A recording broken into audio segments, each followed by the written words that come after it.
Good morning my dear students. આપણે લોકો આલેખ વિશેની પ્રાથમિક માહિતી મેળવીશું અને સ્વાધ્યાય 3.3 માટે જરૂરી એવા આલેખો જોઈશું. Good morning my dear students. આપણે લોકો આજે એક નવા સ્વાધ્યાય તરફ જઈ રહ્યા છીએ, સ્વાધ્યાય 3.3. સ્વાધ્યાય 3.3 ની અંદર આપણે આલેખનું દોરવાનું છે. આલેખના જે પણ માહિતી આપેલી હોય આલેખ વિશેની એ આલેખ આપણે દોરવાના છે.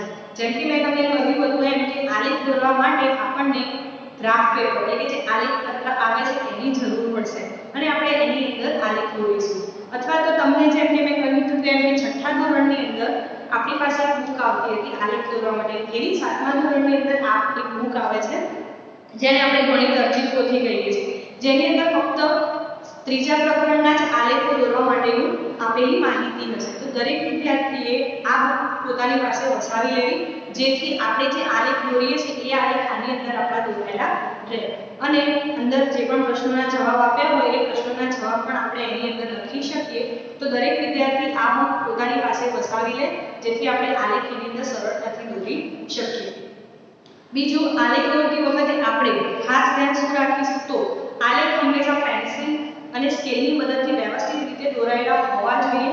આલેખમાં આપણે કોઈ પણ પ્રકારના કલર્સ કરવાના નથી. એક ખાસ વાત ધ્યાન રાખવાની કે કોઈએ પણ આલેખની અંદર કોઈ પણ પેન્સિલ કલર કે કોઈ પણ કલરનો ઉપયોગ કરવાનો રહેશે નહીં. ફક્ત ને ફક્ત આપણે પેન્સિલ અને સ્કેલની મદદથી જ આલેખ દોરીશું. આલેખ દોરતા પહેલા આપણે આલેખ વિશેની થોડી માહિતી મેળવી લઈએ.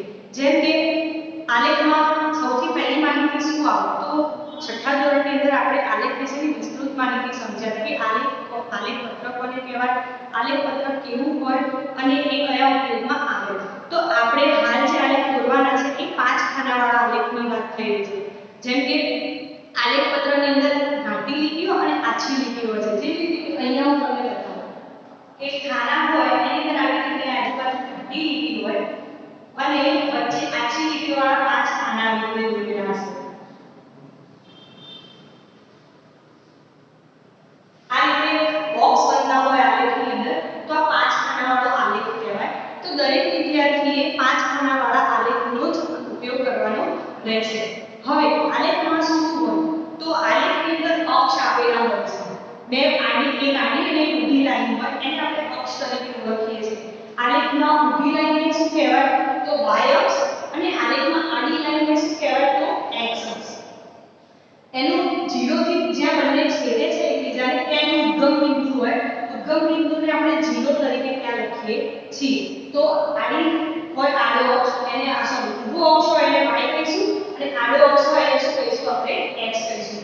હવે ઊભા અક્ષ ઉપર શું લખાશે અને આડા અક્ષ ઉપર શું લખાશે તો આડો અક્ષ જે y છે એની પર આપણે માહિતી લખીએ છીએ. માહિતી એટલે કઈ માહિતી તો જે માહિતીનો આલેખ આપણે દોરવાનો હોય કે દર્શાવવાનો હોય એના વિશેની માહિતી અહીંયા લખાય છે. ઊભા અક્ષ ઉપર શું લખાશે તો સંખ્યાત્મક માહિતી. સંખ્યાત્મક માહિતી એટલે કોઈ એક માહિતીની સંખ્યાઓ આપેલી હોય તો એના વિશેની માહિતી લખાય છે. જેમ કે અહીંયા એક્ઝામ્પલ દર્શાવેલું છે કે પાલતુ પ્રાણીઓ અને વિદ્યાર્થીઓની સંખ્યા. આપણે આનો એક આલેખ તૈયાર કરવાનો છે. તો અહીં માહિતી કોને કહેવાય તો પાલતુ પ્રાણીઓ કયા છે કૂતરો, બિલાડી, સસલું, બકરી અને અન્ય. એ માહિતી આપણે અહીંયા લખીશું x અક્ષ ઉપર. અને નીચે જો વિદ્યાર્થીઓની સંખ્યા આપેલી છે તો વિદ્યાર્થીઓની સંખ્યામાં 8, 10, 2, 5 અને 3 એ સંખ્યાત્મક માહિતી આપણે y અક્ષ ઉપર દર્શાવીએ છીએ. હવે y અક્ષ ઉપર જ્યારે આપણી માહિતી દર્શાવાય તો એ કેવી રીતે દર્શાવવાની તો તમારે એના માટે એક પ્રમાણમાપ લેવું પડે. પ્રમાણમાપ એટલે અહીંયા ખાના પ્રમાણે આપણે એનું માપ લઈએ છીએ. જેમ કે અહીંયા 1 એકમ બરાબર 1 એકમ એટલે એક ખાનામાં 5નું એક ખાનું થઈ જતું હોય એને આપણે 1 એકમ કહીએ છીએ. તો 1 એકમ બરાબર તમે એક પાલતુ પ્રાણી લઈ શકો અથવા તો 2 પાલતુ પ્રાણી લઈ શકો, 3 લઈ શકો.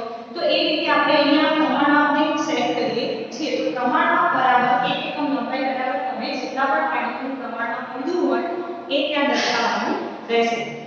પ્રમાણમાપ જમણી તરફ દર્શાવેલું હોવું ફરજિયાત છે.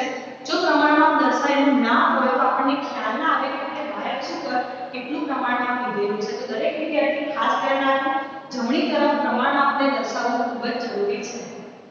પાલતુ પ્રાણીઓની માહિતી ક્યાં આવશે x અક્ષ ઉપર, વિદ્યાર્થીઓની સંખ્યાની માહિતી ક્યાં આવશે y અક્ષ ઉપર અને પછી આપણે અહીંયા આલેખ દોરીએ છીએ. જ્યારે આપણે આલેખ દોરીએ ત્યારે માની લો કે અહીંયા મેં કૂતરો લખેલું છે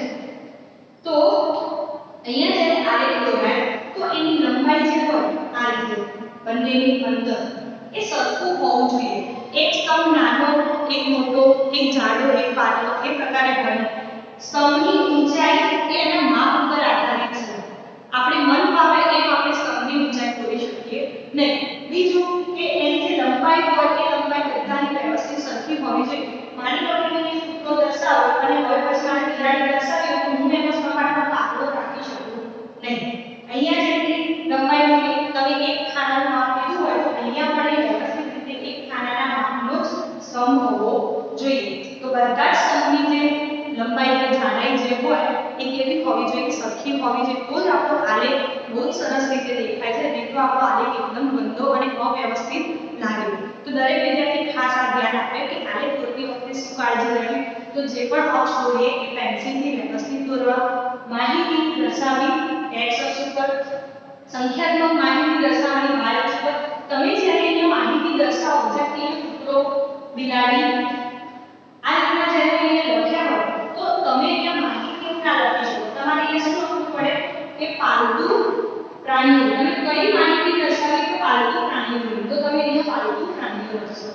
તમે જ્યારે વિદ્યાર્થીઓની સંખ્યાને દર્શાવો કે 2 4 6 8 10 તો તમારે અહીંયા શું લખવું પડે? આની લાઈન દોરી વિદ્યાર્થીઓની સંખ્યા. શું લખશો તમે? વિદ્યાર્થીઓની સંખ્યા. તો આપણો આલેખ આ રીતે વ્યવસ્થિત અને બહુ સરસ રીતે બને છે. તો દરેક વિદ્યાર્થી આ સૂચના ખાસ ધ્યાન રાખે. હવે આપણે આગળના વિડીયોમાં આપણે આલેખ વિશેની ચર્ચા કરીશું અને સ્વાધ્યાય 3.3 ના પ્રશ્ન નંબર 1 ના આલેખ આપણે જોઈશું. Thank you. સ્વાધ્યાય 3.3 ની શરૂઆત કરીએ એના પહેલા આપણે ઉદાહરણ 8 વિશેની સમજૂતી મેળવી લઈએ. ઉદાહરણ 8 ની અંદર આપણને એવું કહ્યું છે કે ધોરણ 6 અને 7 ના જે વિદ્યાર્થીઓ છે એમને એમના મનપસંદ રંગની પસંદગી પૂછવામાં આવી અને એનું પરિણામ આપણે લંબ આલેખ વડે દર્શાવવાનું છે. તો લંબ આલેખ કોને કહેવાય એની સમજૂતી પહેલા આપી કે જે આપણે સ્તંભ આકારે દર્શાવીએ એને આપણે લંબ આલેખ કહીએ છીએ. હવે જુઓ, નીચે તમને કોષ્ટક આપ્યું છે મનપસંદ રંગ. તો દરેક વિદ્યાર્થીઓના અહીંયા રંગ લખેલા છે કે વિદ્યાર્થીઓને કયો રંગ પસંદ આવ્યો. નીચે વિદ્યાર્થીઓની સંખ્યા દર્શાવેલ છે, એટલે કે ઉપર ગુણાત્મક માહિતી અને નીચે સંખ્યાત્મક માહિતી. તમને નીચે પ્રશ્નો પૂછ્યા છે, એ પ્રશ્નોના આપણે શું કરવાના છે? જવાબ આપવાના છે. હવે તમને પ્રશ્નોના જવાબ તો ઉપરની માહિતી પરથી જ મળી જાય કે કઈ માહિતીમાં, જેમ કે પૂછ્યું છે કે સૌથી વધુ પસંદગીનો રંગ કયો, તો તમે ઉપરની માહિતીને જોઈને જ કહી દો કે કયો રંગ સૌથી વધુ પસંદ હશે. પણ આપણને અહીંયા એટલું કહ્યું છે કે માહિતીને લંબ આલેખ વડે દર્શાવો, એટલે કે આપણે એના માટેનો આલેખ દોરવો પડે. તો હવે આલેખ દોરવાની આપણે શરૂઆત કરીએ એના પહેલા તમને જેમ કે મેં કહ્યું હતું એમ કે y અક્ષ અને x અક્ષ આપણે અહીંયા દોરવો પડે. તો એના માટે મેં અહીંયા પેન્સિલ, સ્કેલ અને રબર 3 વસ્તુ અહીંયા લીધી છે. દરેક વિદ્યાર્થીએ પણ ખાસ ધ્યાન રાખવું કે આલેખ પેન્સિલથી અને સ્કેલની મદદથી વ્યવસ્થિત અને એકદમ સીધી લાઈનની રીતે જ દોરવાનો રહેશે. જેમ કે અહીંયા આપણી બુકની અંદર આપણને આડો અક્ષ આપેલો છે ઊભો અક્ષ આપેલો છે y અક્ષ અને આડો અક્ષ આપેલો છે x અક્ષ. તમને અહીંયા એના ઉગમ બિંદુમાં 0 નું સ્થાન દર્શાવેલું છે. હવે તમારી જે રકમ છે એની અંદર તમને રકમમાં 43, 19, 55, 49 ને 34 આપેલું છે. સૌથી પહેલા તો આપણે શું કરવું પડે? તો એનું પ્રમાણમાપ અહીંયા લખવું પડે. જેમ કે મેં અહીંયા લખ્યું છે કે પ્રમાણમાપ બરાબર 1 એકમ બરાબર 5 વિદ્યાર્થીઓ. તમને દેખાઈ રહ્યું છે એમ કે આપણો જે આલેખ છે એ 5 ખાનાવાળો આલેખ છે. જુઓ, ઘાટી લાઈન અને 2 ઘાટી લાઈનની વચ્ચે 5 ખાના પડે છે. તો એ આપણે આલેખને કયો કહીએ છીએ? 5 ખાનાવાળો આલેખ. તો હવે આપણે શરૂઆત કરતા પહેલા શું કરીશું? તો આપણે પ્રમાણમાપ બરાબર 5 વિદ્યાર્થીઓ લીધા હતા એ પ્રમાણે આપણે અહીંયા રકમ દર્શાવી દઈશું. શરૂઆત ક્યાંથી કરીશું? 5 થી. કેમ 5 થી? નીચે 0 આપેલા છે, તો 0 થી 5 વિદ્યાર્થીઓ લેવા હોય તો અહીંયા કયો અંક લખાય? 5. એના પછી અહીંયા લખાશે 10, 15, 20, 25, 30, 35, 40, 45. તમને એમ થાય કે આ સંખ્યાને આપણે ક્યાં સુધી લઈ જવી? તો જે માહિતી આપેલી હોય એ માહિતીનું જે મહત્તમ, એટલે કે સૌથી વધારે જે માહિતી હોય ત્યાં સુધી આપણે લઈ જવી પડે. જેમ કે વાદળી રંગ 55 સુધીનો દર્શાવે છે, તો આપણે 45 થી લઈ જઈશું 50, 55 અને એનાથી એક સ્ટેપ વધારે આપણે કેટલા લઈ જઈશું? 60. હવે અહીંયા આપણે કઈ સંખ્યાત્મક માહિતી લખવાની હોય તો અહીંયા આપણે શું લખીશું? વિદ્યાર્થીઓની સંખ્યા. નીચે x અક્ષ ઉપર આપણે શું દર્શાવેલું છે? માહિતી. તો માહિતી લખવા માટે આપણે અહીંયા લખીશું પહેલા તો લાલ રંગની જેમ કે જુઓ અહીંયા મેં 5 ખાનાનું અંતર છોડી અને બીજા 5 ખાનાનું માપ લીધું. એના પછી 5 ખાના છોડી અને બીજું અહીંયા લખીશું લીલો, પછી 5 ખાના છોડીને લખીશું વાદળી, એના પછી પીળો અને નારંગી. તમને બધા લોકોને આ આલેખ દોરતા બહુ સારી રીતે આવડે છે. આપણે 6ઠ્ઠા ધોરણની અંદર આવા બહુ જ બધા આલેખો દોરેલા છે. હવે નીચે આપણે કઈ માહિતી દર્શાવી તો મનગમતો રંગ, તો આપણે અહીંયા લખીશું મનગમતો રંગ. અહીંયા આપણે લખી દીધું. હવે આપણે એના પ્રમાણે આલેખ દોરીશું સ્કેલની મદદથી. જેમ કે લાલ રંગનો કેટલી વિદ્યાર્થીઓની સંખ્યા છે 43. 43 એટલે કે 40 થી ઉપરના 3 ખાના. તો જેમ કે અહીંયા 40 દર્શાવેલું છે તો 1, 2 અને 3 એટલે કે અહીંયા 43 આવી જાય. તો આપણે 40 સુધી પહેલા લઈ જઈએ લાલ રંગને અને પછી એના ઉપરના 3 ખાના 1, 2 અને 3 એટલે અહીંયા 43 સંખ્યા થઈ ગઈ. અને એ જ પ્રમાણે આપણે બીજી બાજુ પણ એની લાઈન દોરીશું. જેમ કે મેં અગાઉ પણ કીધું હતું એમ કે દરેક સ્તંભની જે લંબાઈ છે એ લંબાઈ સરખી હોવી જોઈએ. કોઈ પણ એકાદ સ્તંભ જાડો કે પાતળો હોવો જોઈએ નહીં. આપણે ઉપર અહીંયા લખીશું 43 કારણ કે આપણે 43 સુધી એને લઈ ગયા છીએ એટલા માટે. એના પછી લીલો ક્યાં સુધી કીધું છે 19. તો 15 અને 20ની વચ્ચે આવશે. 20 થી એક સ્ટેપ નીચે અને 15 થી 4 સ્ટેપ ઉપર. તો અહીંયા આપણે 19 સુધી લઈ જઈએ. 15 પછી ગણીએ 16, 17, 18 અને 19. તો આપણે અહીંયા 19 સુધી લઈ ગયા. હવે આપણે અહીંયા લાઈન દોરીશું. અહીંયા લખીશું 19. વાદળી રંગ છે 55 સુધી. તો જ્યાં 55નું માર્ક કરેલું છે, નિશાની કરેલી છે ત્યાં સુધી આપણે સ્તંભને દોરીશું. 55 સુધીનો સ્તંભ. તો અહીંયા આપણે 55 સુધીનો સ્તંભ દોર્યો. તો અહીંયા લખી દઈશું 55. એના પછી પીળો 49 કીધું છે એટલે કે 50 થી એક સ્ટેપ નીચે અને 45 થી 4 સ્ટેપ ઉપર. તો 45 આવે ત્યાં 46, 47, 48 અને 49. તો આપણે અહીંયા 49ની સુધી સ્તંભ દોરી દીધો. તો અહીંયા આપણે લખીશું 49. એના પછી નારંગી 34 એટલે કે 30 થી 4 સ્ટેપ ઉપર અને 35 થી એક સ્ટેપ નીચે. તો અહીંયા આપણે નારંગીનું પણ સ્તંભ દોરી દીધું. તમે અહીંયા જોઈ શકો છો કે દરેક સ્તંભ જે છે આપેલો એની બધાની લંબાઈ એની જાડાઈ જે છે એ જાડાઈ બધી કેવી છે એક સરખી. જુઓ દરેક સ્તંભની જાડાઈ એક સરખી હોય તો એ સ્તંભ કેટલો સરસ લાગે. જો તમે સ્તંભ જાડો પાતળો કરો તો એ સ્તંભ તમારો વ્યવસ્થિત દેખાય નહીં. તો અહીંયા આપણે આલેખ આપણો કેવો કર્યો પૂરો. ઘણા વિદ્યાર્થીઓ આલેખની અંદર શેડિંગ કરતા હોય છે, પણ મારી એક રિક્વેસ્ટ છે કે કોઈ પણ વિદ્યાર્થી આલેખની અંદર કોઈ પણ પ્રકારનું શેડિંગ કરશે નહીં. હવે આપણને પ્રશ્નોના જવાબમાં એવું પૂછ્યું હતું કે સૌથી વધુ પસંદગીનો રંગ કયો છે. તો અહીંયા સૌથી વધારે કયા ખાનામાં વિદ્યાર્થીઓની સંખ્યા હતી તો વાદળી. તો આપણે અહીંયા લખી શકીએ કે વાદળી એ પસંદગીનો રંગ છે. સૌથી ઓછી પસંદગીનો રંગ કયો તો લીલો, કારણ કે લીલામાં કેટલા વિદ્યાર્થીઓ છે ફક્ત 19. કુલ કેટલા રંગ છે અને કયા કયા તો અહીંયા જે રંગોના નામ આપેલા છે કે લાલ, લીલો, વાદળી, પીળો અને નારંગી એ અહીંયા આપણે લખીશું. કુલ કેટલા રંગ 5 અને જે પણ એના નામ છે એ આપણે અહીંયા લખવાના. પ્રમાણમાપ કેટલું લેશો તો આપણે જે પ્રમાણમાપ અહીંયા લીધું હોય જેમ કે 1 એકમ બરાબર આપણે 5 વિદ્યાર્થીઓ લીધા તો અહીંયા આપણે લખી શકીએ કે પ્રમાણમાપ બરાબર 1 એકમ બરાબર 5 વિદ્યાર્થીઓ. તો દરેક વિદ્યાર્થી આ જે આપણી બુક છે અર્ચિત ગણિત પોથી એ વસાવે અને એની અંદર જ આપણે આલેખનું કામ કરીશું. હવે આગળનો દાખલો તમને એક બીજો પણ અહીંયા આપેલો છે ઉદાહરણ 9. એના વિશેની આપણે સમજૂતી મેળવીએ. આપણે લોકો ઉદાહરણ 9 જોઈએ. ઉદાહરણ 9ની આકૃતિ તમારે તમારી નોટબુકમાં જાતે જ દોરવાની છે, પણ એની સમજૂતી તમને આપી દઉં કે અહીંયા તમને ચોક્કસ વર્ગના 6 વિદ્યાર્થીઓએ જે 600માંથી ગુણ મેળવ્યા છે એ દર્શાવેલા છે અને એનો લંબ આલેખ દોરવાનો છે. જેમ કે આગળ આપણે આલેખ દોર્યો સેમ એ જ રીતે. હવે જો અહીંયા વિદ્યાર્થીઓ અને મેળવેલા ગુણ આપેલા છે. નીચે વિદ્યાર્થીઓના નામ છે. જે વિદ્યાર્થીઓના નામ તમે ક્યાં દર્શાવશો એક્સ અક્ષ ઉપર. મેળવેલા ગુણ જે છે એ તમારે ક્યાં દર્શાવવાના રહેશે વાય અક્ષ ઉપર. ફરીથી વિદ્યાર્થીઓના નામ જે છે એ એક્સ અક્ષ ઉપર દર્શાવવાના અને મેળવેલા ગુણ જે છે એ તમારે ક્યાં દર્શાવવાના રહેશે વાય અક્ષ ઉપર.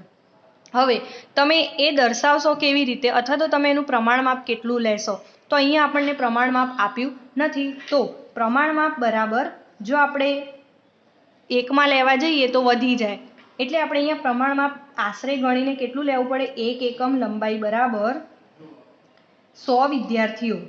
આપણે 100 ગાળો રાખવાનો રહે એટલે કે કેટલા વિદ્યાર્થીઓ થશે 1 એકમ લંબાઈ બરાબર 100 વિદ્યાર્થીઓ. હવે 0 થી શરૂઆત કરીએ એટલે અહીંયા પહેલા 100, પછી 200, 300, 400, 500, 600 અને 700.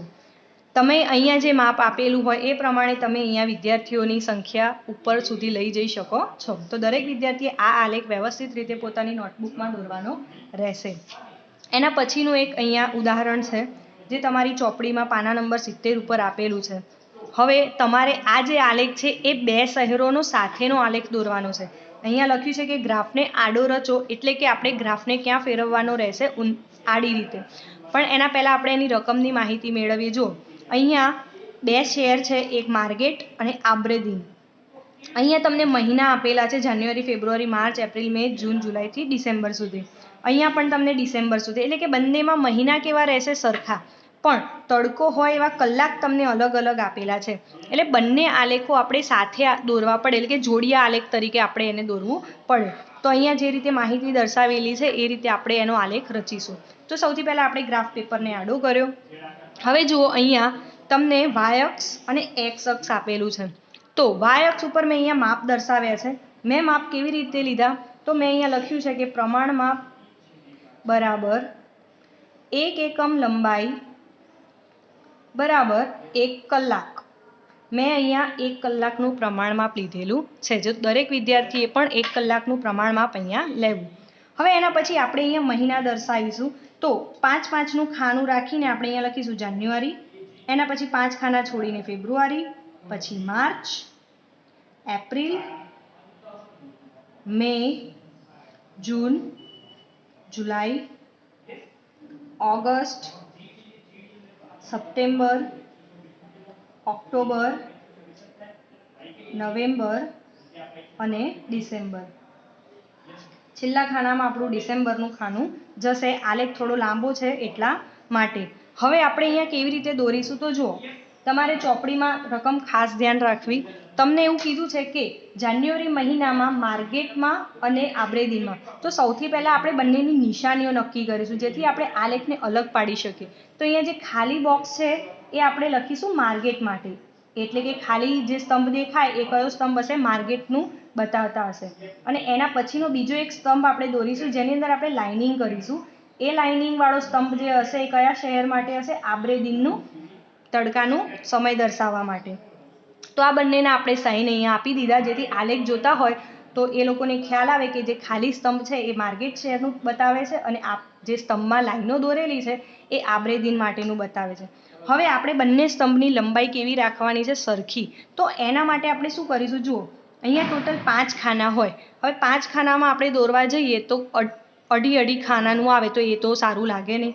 એટલા માટે આપણે આ જે 5 ખાના છે 1, 2, 3, 4 અને 5 એની આગળનું એક ખાનું દોરીશું અને 3 ખાના બંનેમાં સરખા રાખીશું. જુઓ, તમને માર્ગેટમાં જાન્યુઆરી મહિનામાં કેટલા સરેરાશ કલાક આપ્યા છે? 2. અને આબ્રેદીનમાં કેટલા આપ્યા છે? 1.5. એટલે કે એક ખાનું આખું ને એની ઉપર એક અડધું. તો અહીંયા આપણે શરૂ કરીશું. આગળના એક ખાનાથી દોરી અને 2 સુધી એને લઈ જઈશું અહીંયા. પછીના 1, 2 અને 3 ખાનામાં આપણે અહીંયા દોરી દીધો એક બીજો સ્તંભ. એટલે આ લાઈન આપણે દોરી એ થઈ ગઈ માર્ગેટ શહેરની. હવે આબ્રેદીન શહેરમાં તમને એક ઉપર એક અડધું આપેલું છે, એટલે કે આ એકનું માપ જે આવે છે એનાથી એક ખાનું ઉપર આપણે વધારે લેવાનું રહેશે. તો આપણે અહીંયા એનો સ્તંભ દોરી દઈએ. હવે જુઓ, તમારા આબ્રેદીન માટે આપણે કયું દર્શાવ્યું હતું? લાઇનિંગ વાળું. તો એનો જે સ્તંભ છે ત્યાં આપણે લાઇનિંગ દોરી દઈશું, જેથી આપણે એને બરાબર રીતે ઓળખી શકીએ. એના પછી ફેબ્રુઆરીનું દર્શાવેલું છે, જેમાં માર્ગેટ શહેરમાં 3 ઉપર 3.5 લખેલું છે, એટલે કે 3 ખાના 3 કલાક જે આવતા હોય ત્યાં અને એની ઉપરનું એક ખાનું આપણે લેવાનું રહેશે. તો આપણે જોઈએ, અહીંયા ફેબ્રુઆરી મહિનાની એક લાઈન આગળ લઈશું આપણે અને અહીંયા 3 ઉપર એક ખાનું લઈ લઈશું. પછી 1, 2 અને 3નું અંતર રાખી અને આપણે અહીંયા બીજી એક લાઈન દોરી દઈશું, જેથી સ્તંભના આકાર બધા કેવા થઈ જાય? સરખા. અને નીચેમાં કેટલા આપ્યા છે? 1.3. તો અહીંયા નીચે પણ આપણે 1.3નું ખાનું દોરી દઈશું. હવે આબ્રેદીન માટે શું કરવાનું રહેશે? આપણે લાઇનિંગ કરવાની રહેશે. તો આપણે એની અંદર શું દોરી દીધી? મસ્ત લાઇનિંગ દોરી કરી દઈશું. હવે એના પછી આપણે આવશે માર્ચ મહિનો. માર્ચ મહિનામાં માર્ગેટ શહેરમાં 4 સુધી જવાનું છે. તો માર્ચના એક ખાનાની આગળ શરૂઆત કરીને આપણે 4 સુધી લઈ જઈશું અને આપણે 3 ખાનાનું અંતર રાખી અને બીજો એક પણ અહીંયા બાજુમાં સ્તંભ દોરીશું. એટલે આપણું 4 સુધીનું માર્ગેટમાં પહોંચી ગયા. અબ્રે દિનમાં 3 ઉપર 1 ખાનું આપેલું છે, તો આપણે 3 ઉપર 1 ખાનાએ પહોંચીશું. તો અહીંયા આ રીતે 3 ખાના આખા અને એની ઉપર 1 ખાનું લઈ લીધું અને એ દર્શાવી દઈશું આપણે આબ્રે દિન માટે. અને એની અંદર આપણે શું કરીશું? લાઇનિંગ કરીશું. તો આ રીતે બાકીના જે મહિના છે એપ્રિલ, મે, જૂન, જુલાઈ, ઓગસ્ટ, સપ્ટેમ્બર એ બધાના જ માપ તમારે અંદર વ્યવસ્થિત રીતે દર્શાવવાના રહેશે. હજી જો એપ્રિલમાં પણ 4નું આપેલું છે એટલે આપણે એપ્રિલમાં પણ 4નું દોરી દઈએ. તો અહીંયા એપ્રિલનું આપણે દોરી દીધું 4નું ખાનું. એની નીચે અબ્રે દિનમાં શું આપેલું છે? 6. તો આપણે 6 સુધી એને લઈ જઈશું. 6 સુધી આપણે લઈ ગયા. અંદર શું કરીશું? લાઇનિંગ કરીશું, જેથી આપણે શહેરને ઓળખી શકીએ. આ રીતે દરેક વિદ્યાર્થી બાકીના જે મહિના રહ્યા એના વિશેનો ગ્રાફ તૈયાર કરશે. જો અહીંયા આપણે માહિતી લખવાની હતી, તો અહીંયા કઈ લખીશું માહિતી? અહીંયા લખીશું આપણે મહિના, બરાબર, મહિનાઓ. અને વાય અક્ષ ઉપર કઈ માહિતી હતી? તો સરેરાશ તડકો હોય તેવા કલાક, તો અહીંયા લખીશું કલાક. એટલે આપણે અહીંયા માહિતી કેવી થઈ ગઈ? પૂરી. તો દરેક વિદ્યાર્થીએ આગળ ઉદાહરણ 9નો આલેખ અને આ એક આલેખ હોમવર્કમાં પૂરો કરવાનો રહેશે. બાકીના આલેખ આપણે નેક્સ્ટ વિડીયોમાં જોઈશું. Thank you.